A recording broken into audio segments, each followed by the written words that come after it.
Hello, this is PG. Welcome back to the channel. Today I'm reviewing Somber Echoes on the Xbox Series X. Somber Echoes is a side-scrolling Metroidvania developed by Rocket Pocket Games and Lav Games. In Somber Echoes, you assume the role of a character with God-given powers as you explore a wrecked spacecraft. So what is the game like to play? Well, it's a Metroidvania, so that means lots of 2D exploration, action-packed combat and a bit of level traversal.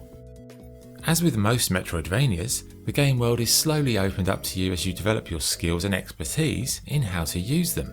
And getting around, I'd say it's quite an enjoyable experience with your boost skill that essentially lets you stop mid-air and boost yourself in any direction. But in general, I did find the controls to be slightly lacking in responsiveness and sensitivity. Why is that an issue? Well, the level design I would say is quite complex and it seems to have been created purely just to troll players at every single turn. The amount of times that you will just die simply because of how things are laid out is truly remarkable, and it is a trick that gets very old very quickly, let me tell you. So your character, what do you have? You've got a weapon, you've got a shield. There are special powers that you can unlock over time. You can extend your health bar if you collect certain containers. And you've also got characters that you can meet, and there are choices to make regarding these characters, and that will affect things like what ending you actually get. There are multiple endings. Despite these choices though, I would say it is a bit of a struggle in terms of Metroidvanias. I like that genre, but whether this one is going to hold your attention all the way through, I'm not sure I could really say that to you with a straight face. Whether it's the story, the kind of lacking flexibility, or the kind of nice feel of the controls, the level design being very trolly, something about this one just didn't hit home for me, and I personally really struggled with it.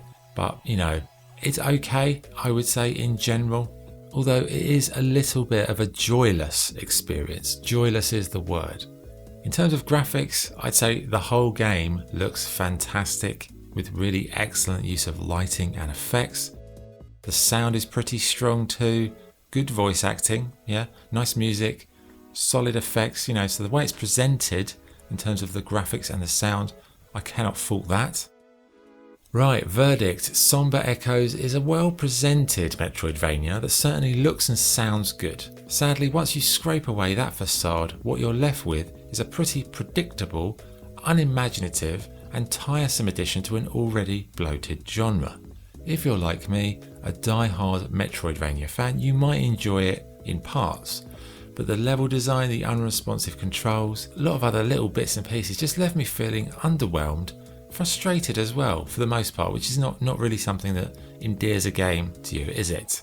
I say it's not all bad, as I said, very well presented, and if you can overlook a few little shortcomings here and there, you might enjoy it, but it is going to be a stretch. Scoring, Somber Echoes gets a 6 out of 10. That was the review. Thank you for watching. This is PG, signing off. Cheers.